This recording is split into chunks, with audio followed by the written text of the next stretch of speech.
Hey everybody, welcome back to Chris Anderson Comics. I am joined by my good friend Morgan B. Herron. How you doing, man? I'm good. How about you, Chris?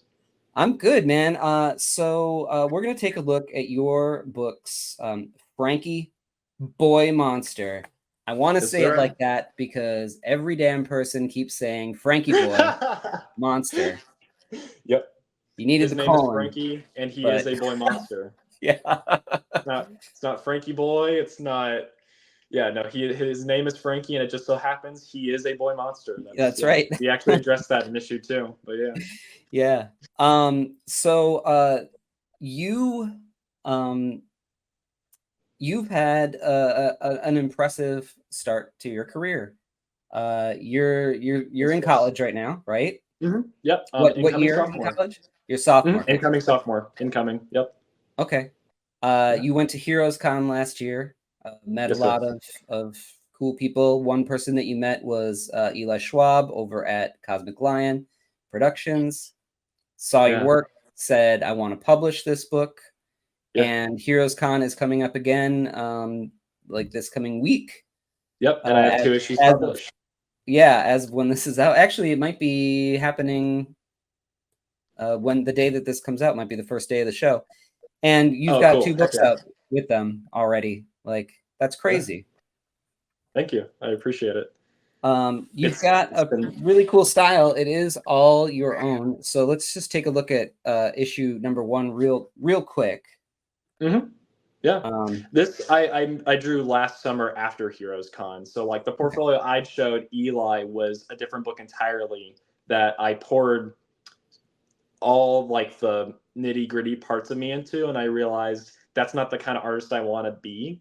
So this is my all ages monster comic where yes, there's a lot of me in it, but also it's just fun and there's a levity to it, but there's also just fun monsters. So it's less like I'm literally putting I mean, yes, I'm putting my blood, sweat, and tears into it, but not in the sense of like I don't know, my mental health is like suffering for it or like it's very morose and like or whatever. This is very much fun, but elements Yes. of like my childhood might inspire certain interactions of the character or characters, you know?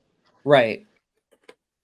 Yeah, that's what I like about it too. Is it, like really it's kind of an all ages book. Um, Yes. any you could give it to a kid and it'd be perfectly fine for them, but it's Mhm. still a horror book and there's still moments where as an adult you can feel, sense of dread, and things coming up, but it's not Mhm. going to scar anybody. No. So let's take a look. This is issue number 2 we're going to take a look at today. This just came out. It's Mhm. available at cosmiclionproductions.com if you want to grab it. They're smaller books. Let's see, what do I got around? Well, here, let's do the Hellboy. So here's the Hellboy trade, which is standard comic size. So Yep. this is a bit smaller. What made you Mhm. decide to go with And a smaller size? so so as you know, you're also a cartoonist, commercial artist, whatever anyone here wants to say. Um, you know that your time is important to you, and you have to manage that time with your paper size or whatever image area you have. In my case, I was also like I did a lot of portfolio work on 11 by 17 artboard, and it's Mhm. not that like I was 100% against that size or anything, and like I was doing fine on it. I could probably transition back into it soon, Mhm. maybe, I don't know, but it just got to a point where like it was too much and I felt like I was literally wasting my time on it. Like Yeah. I got carried away with certain shots and other shots suffered, so I decided to work on 9 by 12 artboard. So I had to be as concise as possible because the most panels I can currently fit on a page and it be good and readable is maybe 5 or 6, like Right. max. Yeah. So per page here, it's like 3 to 4 is like your average panel count in my Frankie Boy Monster issues, and then like I'll have a splash page, and then I'll have like maybe some 2 panel pages here and there. Mhm. Mhm. So like I really wanted to be deliberate about every ink line I put it down, every composition was simplified for maximum readability. Sure. because I was just wasting. I was wasting that on 11:17.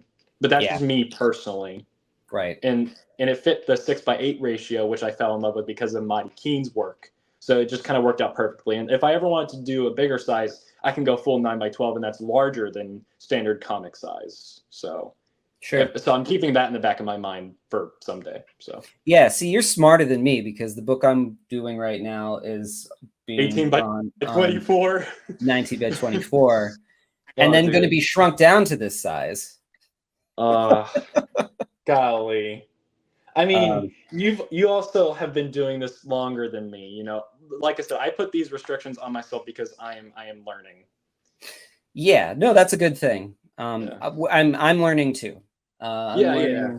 learning. I'm learning a lot from the process. I'm actually Yeah. what I'm learning the opposite of what you would think I would be learning. I'm learning that I actually like drawing on large board like that. Hmm. Um, because it allows me to work with my whole arm instead of just my Yeah. fingers. Hmm. And I'm finding I can still get a page done in a day with quite a bit of detail on it. So I might be sticking with it, but we'll see. Huh. So we open the book. Uh, you've got this sort of werewolf coming and attacking this guy or Uh this huh. wolf. Yeah. I mean, you don't. It's I a guess. villager. Yeah, I guess you kind of see that he's a werewolf, right? Yeah. Yeah. He's a werewolf. Yeah, totally. I love this panel where it's just sort of like you broke up the shape with the and then Yeah. with the sound of it. No. Yeah. Yeah. Yeah. That's definitely my Um, favorite panel on that page. Yeah, for sure. I like this technique that you do here of this sort of web-like hatching. Mhm.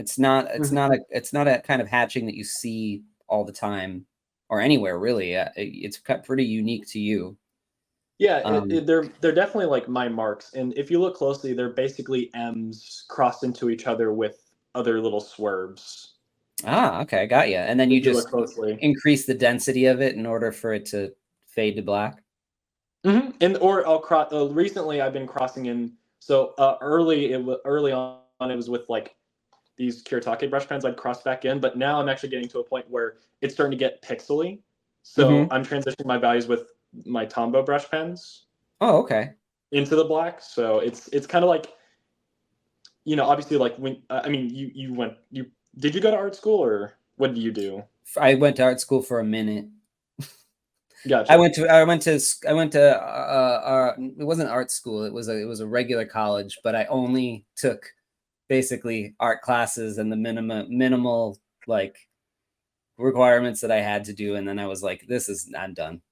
Yeah, gotcha. Well, what I was getting at though is just like, one of the things that they try to drill in your head is like, value, gray, and whatnot, and Yeah. how you can like transition the grays into one another. And while Mhm. my style is pretty graphic, I do like having a certain amount of grays on the page and stuff like Sure. that. Sure, sure, So sure, along sure. with blacks and whites. So. Yeah, you've got black, white, and you've got basically a mid-tone. Mhm. And I think it kind of unifies when you color it if you do it well enough. There's some people who they do black, white, and gray, and it's like you should never color their work ever. But then there's some people like they do black, white, and gray so that it does work well in color, and that's what like older comic artists used to do. And I'm trying to get there again, kind of like classic comics where it's like black, white, and gray is a great like kind of unifying agent with your colors. So Sure. I'm shooting for that at least. Yeah. Yeah, and your stuff is so sort of graphic that I think it would stand out in either way, black and white or Mhm. color. So it's great. So you got him howling at the moon here, and then we transition to this castle, and we see this like light shining off the trees here. Mhm. Someone says, "Frankie, don't you dare burn that marshmallow." You Yeah. know? Yeah, yeah. So they're This out stems camping. from my frustration with my friends. Like every time I go on a camping trip, all my friends burn their marshmallows, and I'm like, guys, like stop, like just stop burning your marshmallows. It's golden brown, guys. Come on, like, is it really that hard to get golden brown without like roasting it to it being just jet black? Yeah, I'm in your So camp I mean, too. I'm not against eating a burnt marshmallow, but there's something to the ceremony of getting a nice, perfectly golden brown marshmallow where you take patience and time. It's frustrating, man. I'm not with Frankie on this. They're not better burnt, as he's about to say on this next page. Right. Yeah. No, I'm more in Drake's camp. So like every single one of my characters, like you know how like some authors will be like, oh yeah, like this one character is me, or like is a part of me, or like every character has a facet of myself. I'm definitely more in the camp of like Frankie has a lot of like my childhood kind of stuffed into him, but also fictionalized. But then the rest of my characters have like facets of me. Sure. But then also like Drake, who obviously I like I said I agree with like I'm very much disgusted by Frankie burning his marshmallows. Yeah. He I don't know, like I always have like a brother figure in my life. I'm an only child, so like Mhm. there's always like a friend of mine that takes it upon themselves to like be my brother figure, and that's what Drake is. Like he's not Okay. straight up Frankie's brother. He's a good Right. friend of his who by the end of this issue it's established like he does live with them in Castle Fritzlang because he has amnesia. So Ah, okay. yeah. Yeah, and they hear something rustle, rustle. Right. Yeah, behind the tree. And Frankie's ready to fight. Yep, he's ready to go. My boy's ready to And go. it's just this kid that comes out of the woods. Stefan. Um, so he's saying his dad's sick and he turned into a big bad monster. I love he's just wearing like uh uh overalls, and one of them is broken or down Yep. anyway. Yep, and he's got a couple of nicks on him, a couple bruises here and there. Yeah. He's this hillbilly kid from the woods. Yeah. Um, and so like they kind of figure out like, oh, Frank figures out he's a werewolf, of course.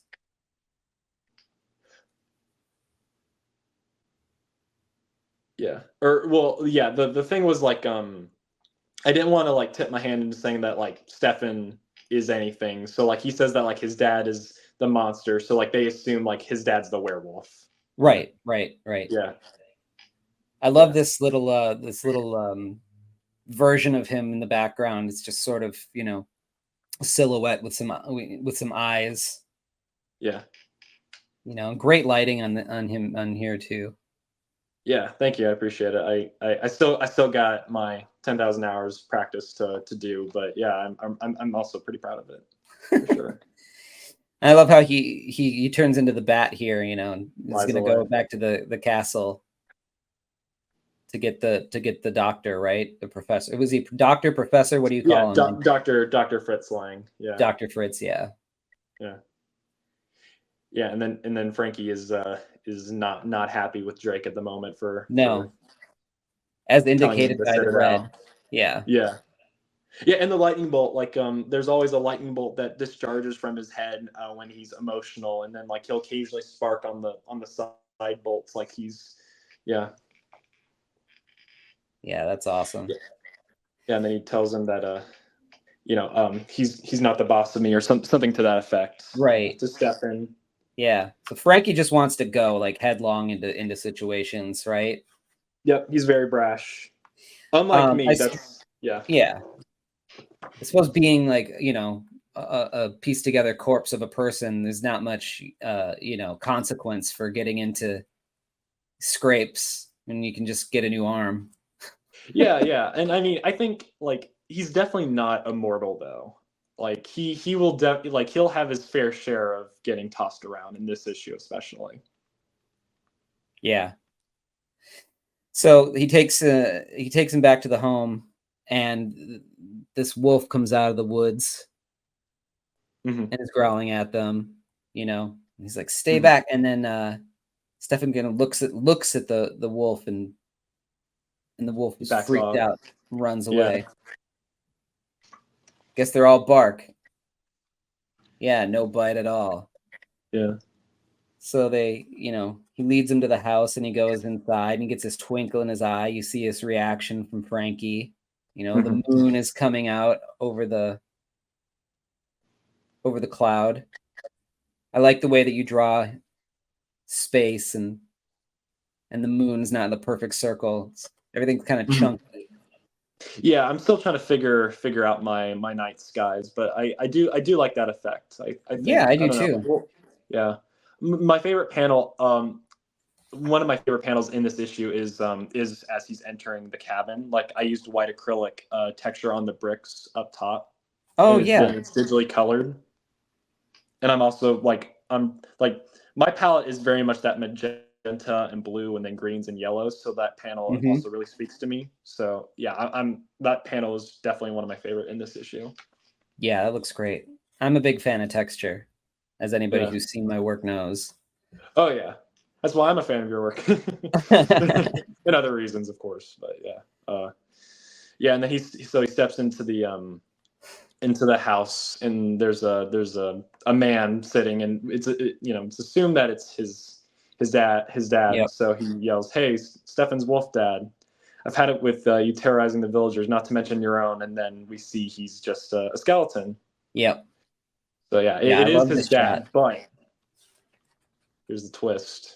Yep. I love the shot of the dad, the skeleton, man. It's a really cool image. Yeah, and after I drew this, and I colored it, it wasn't long till I was looking at some old EC art, and I was in the like this looks like a Johnny Craig cover, but I wasn't even looking at that when I created this. So it's really interesting. Something must have been in the air in that day where I was channeling my inner Johnny Craig or whatever. Yeah, Yeah. absolutely. Yeah, and so it turns out, whoops,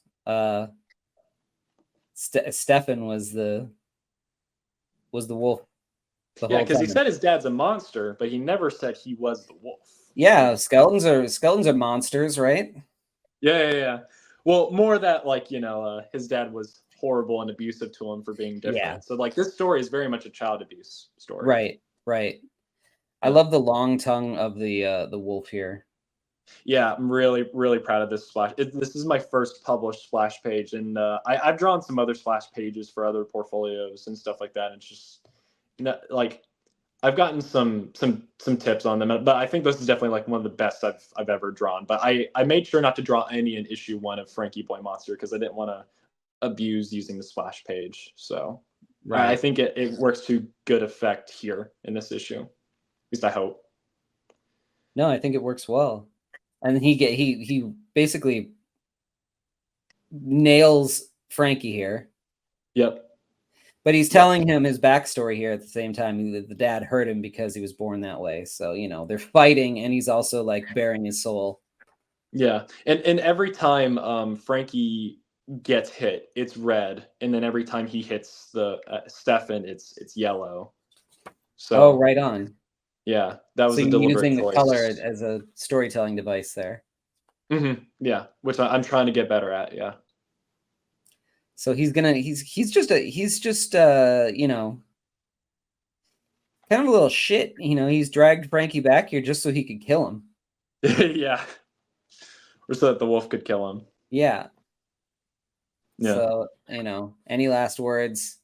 And then the bolt starts activating. Yeah. I like Which this. I like this here how it's almost like a vein in his head, but it's also sort of like lightning. Yeah, that was deliberate. Yeah, I was Yeah, very proud of that. that's Yeah, great. because and that's something that he's not done up to this point. Like this is his head bolt, and that is it's doing something that has not happened up to this point. Right. He's showing off a power that he has. Yeah, and then boom, Yeah. Fries the wolf, Dr. Fritz Lang, and Drake arrive to the scene too late though. Yep. Yeah. He should have removed the bolt from his head the day he was created. And the kid turns and Stefan Yeah. is I'm really proud of that top tier. As he's transforming back yeah. into a vulnerable child, even more scuffed up because he's about to pass. But then Frankie comes by to comfort him in his final moments. Yep. Yeah. And dead. Yep. Yep. And it's really sad because this is definitely like a classic story of a child learning to trust people. Mm-hmm. Where sometimes you'll a kid will trust someone that they definitely shouldn't, then it goes wrong. So like this will definitely put a bad taste in Frankie's mouth for a little bit, minus immediate family and friends, but which is just Dr. Fritz Lang and Drake up to this point till we get to issue 3. I'll be establishing some new characters, but Right. yeah, Right. yeah, But it's really sad. It's really sad because not only is this the first character death in the series, but also it's just like, oh yeah, Frankie trusted this guy, like he thought they were going to be friends. yeah. Yeah, he hasn't run into somebody who's just, evil for evil's sake yet. Yeah, which is ironic because like like the point of Stefan in this was to be like a darker reflection of what Frankie could be as Right. well. Yeah. Yeah, because Frankie's also like he's also not outright a pariah, but he's a monster kid. Like he's shunned by by and large. He's not allowed to be near the villagers because they wouldn't accept him. And Stefan is also in the same boat, but he can't control what's inside of him. And Right. we kind of and like even like the lines as he's dying, like Stefan says something to the effect of like, yeah, pretty soon like you'll let your monster out too. Yeah. Yeah. Little foreshadowing there, possibly. Yep, for sure, for sure. And then Dr. Um, Fritz Lang, tries to comfort him, and tells him to go to bed. And then Drake thinks to himself he needs to tell Frankie the truth about that bolt on his noggin. Yeah. right. And then ding ding ding, what is that? So then you kind of shoot us to another location, this tower somewhere else. Mm-hmm. We go inside and we see this like skull with a light bulb, and you get pulling on this eye and you see this brain in a jar. So another Yeah. scientist at work here, it seems like. And then Yeah. you got this jacked up looking version of Frankie with a different bull. Yeah. Very proud of Mother, I'm that. ready to meet Frankie, and they go to see Mother, and she's just this head in a jar. Mm-hmm. And reveal, there she is. Yeah.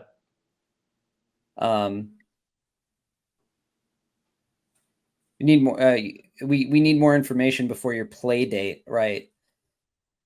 So he's growing impatient.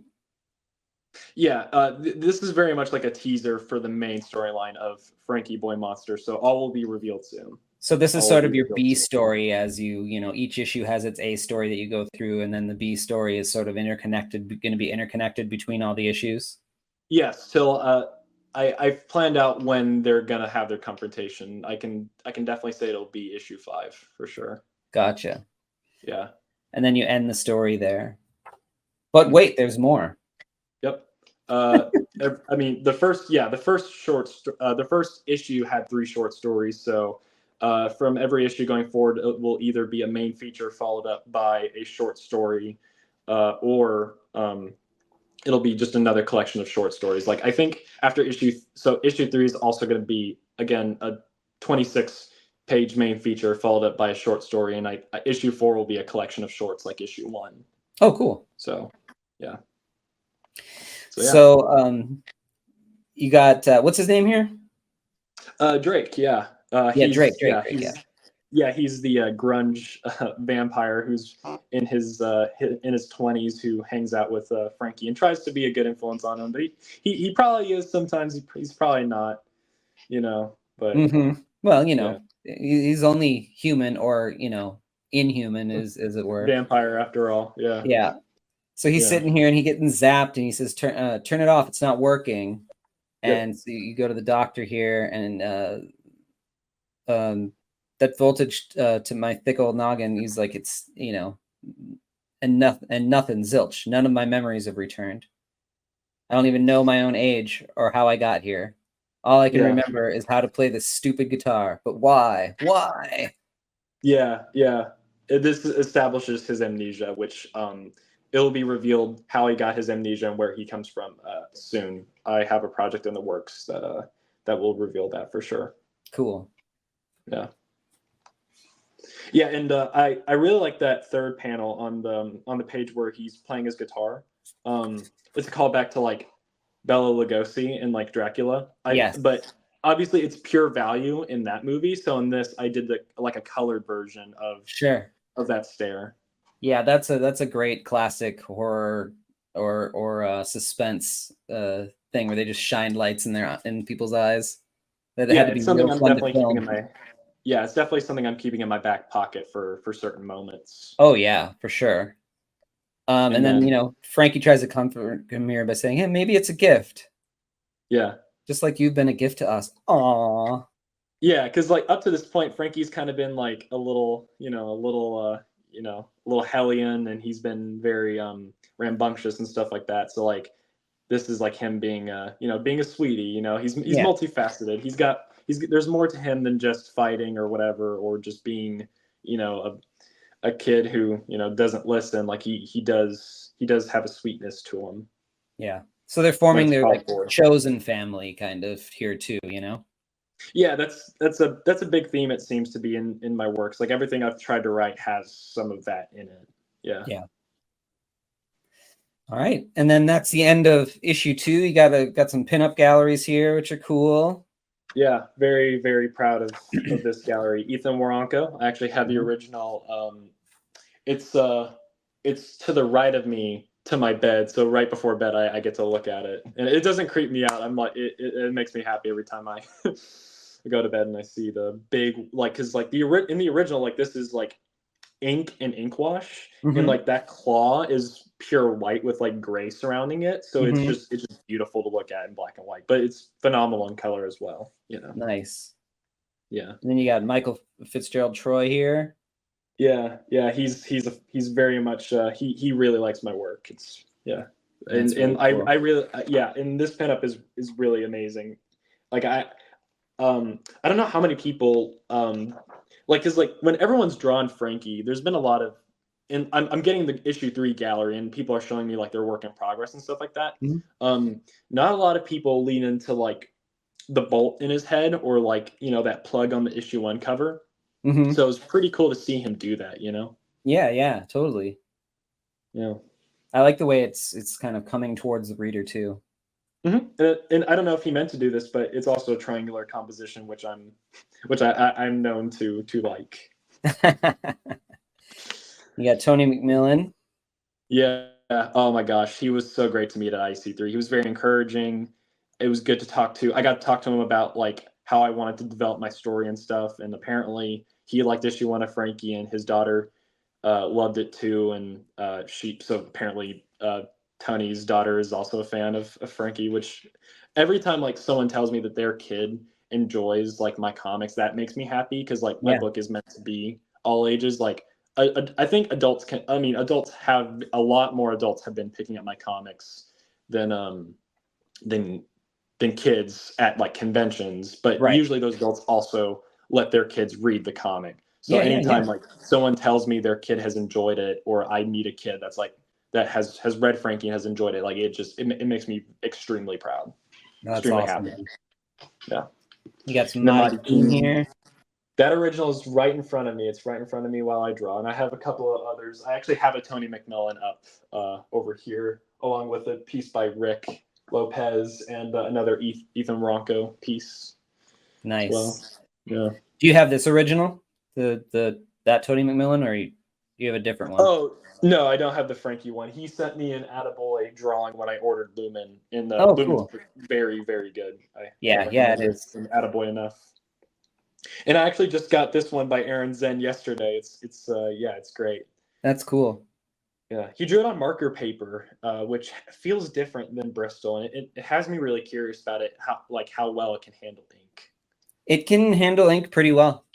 Yeah, Yeah. is it cheaper than Bristol? Because I'm kind of curious to maybe fuss with it, or is it about the same price? It's the thin paper, right? Yeah, it's pretty thin. Um It's thinner than Bristol. uh yeah, I don't know. I haven't messed with it much. I was just talking to somebody who used it the other day though, and they were telling me like that it handles everything just really well. And there he was like, and the beauty of it is I can roll it up and ship it. I was like, oh Whoa, yeah, I suppose you that could. makes me uncomfortable. Well, That's yeah, because it doesn't keep the shape. wow. Like I've been Okay. sent Bristol commissions by people, and I get them in a tube, and I'm like, what were you thinking? I will never be able to unroll this thing. It's, and like put it anywhere. Oh, that's It's, horrifying. yeah. Oh, dang. Yeah. Oh, gosh. Yeah. But that paper, I think That's you why you got to can get do it. chipping board. Yeah. Not even sure that it's cheaper to send something rolled. I don't know. I don't know why you would even do it. Yeah. Um, who's Raymar this Brunson. from? Raymar Brunson. Oh, yeah. Okay. Or Brunson on Instagram. He's really great. Yeah, Yeah, I he had is. the idea to make this. I asked him if it was okay to make it a spread in the book, and he said that he would have loved it for it to be. But yeah, Yeah. it's really great. It's really His beautiful. his Ghost Man book that's coming out looks awesome. Yeah, yeah. So I mean, and he's been with me from the beginning. I mean, he and I when we were first like last summer, like last spring, we met over like Instagram, and then we started doing calls over Discord, talking Mhm. shop and stuff like that, sharing you know, stuff, tips, whatnot. And we wanted to do like art trades as soon as like we got comics like getting, you know, pumped out and out into the world. And we were both really shooting for being in with Cosmic Lion, and now we are both in with Cosmic Lion. And yeah, and actually, um, I can definitely say this. I won't get in trouble for this, but so I'm working on the main feature of issue 3. Mhm. So the short story actually is not being drawn by me; it's being drawn by him. So he's doing a 6-page Frankie ogre story, which is already Oh. looking really good. He's drawn the Oh, first cool. 3 pages so far, Oh, wow, and that's so yeah, amazing. yeah, he'll be the Well, first guy to draw Frankie in sequentials that's not me. So, cool. Well, I hope you don't get in trouble because you'd be getting in trouble with yourself. well, yeah, Yeah. yeah. I mean, yeah, Eli's my business partner though, so I'm not trying to Yeah. do anything behind his back. But yeah, No, no, and no. then It's all good. It's all good. yeah, and And every then I issue love I do an this. authorship piece. Yeah, that's really cool. And so the next issue we're gonna meet the Headless Horseman, huh? Yeah, I'm really proud of that. Been looking at a lot of really cool, inspiring compositions to use, and also brushing up on my horse drawing. It was a really good exercise to draw horses for this, or just the horse. But you know, one horse is enough to draw over and over again. I think so. You know. Yeah, a lot of people complain about drawing horses. I think it's fine. Oh, I think it's Um, fun. I think it's fun. It's yeah, just, but there gets to a certain point where like, okay, I'm done. You know. yeah, I think totally. by like my last 2 horse panels, I was like, all right, let's wrap this up. And Yeah, but yeah, no, I'm really excited though for this issue 3 story, because like the Headless Horseman is one of my favorite monsters of all time. So I'm really excited to have him in my universe and interact with Frankie. But I don't want to give anything away for that. But yeah, so stay tuned that's for exciting. sure. Cool, Yeah. man. And then you got a cool little Q&A at the end. Yep. Cool. Yep. Well, people can Yeah. read that, when they go pick up the book at Yep. And this is yeah. Oh, sorry. Cosmic Lion Productions. For sure, yeah. And Cool. this is, of course, where we address the whole his name is Frankie and he is a boy monster, Yeah. thing, yeah. And Tony was very kind enough to also give me a pull quote on the back, so that's my first ever pull quote. Oh, cool. And it's very extremely flattering. I can't say how thankful I am for it, Tony. If you're listening to this, thank you for everything. I can't wait to see you at Heroes. Yeah. Yeah, that's very cool. Awesome, man. Well, thanks for entertaining everybody with these awesome stories. I cannot wait to see where your career goes and how you evolve, because you're young and you're just starting and you're already at this level. It's just going to be something else to see you in a couple of years when you explode, and it's Much already appreciated. great. So it's very exciting, Thanks. and so. Thanks for coming on. Where can everybody find you on the internets? Yeah, on Instagram, I'm Herron_art, or you can type in Morgan B. Herron. I'll pull up. Um, you can also find me on Facebook, Morgan B. Herron, and yeah, that's about it. Cool. And I'll make sure to put a link to buying the books in the show notes, For and sure. link to all your socials and all that stuff too. So, man, thanks for coming on. Thank you so much for taking the time. I know you got a lot going on, so I appreciate you spending some time with me. I appreciate you too, Chris. It's always good to talk shop with you. All right, man. All right, we'll talk to you later. Peace. Bye. Join my Patreon to see my work before anyone else. Plus, score physical sketchbooks, mini comics, and commissions delivered right to your door. And reading my new books, Something Seems Off and Three-Headed Pigman, as they are made. Go to my website to order original art, commissions, and my books, Lost Angels, Spectral: A Showcase of Fear, Chaotic Neutral, and more. Gray Matter Drip, The Art of Chris Anderson, is available now from Cosmic Lion Productions. Here are the upcoming conventions I'll be at the time of this recording. And don't forget to like, follow, and subscribe. It helps spread the word. Thanks.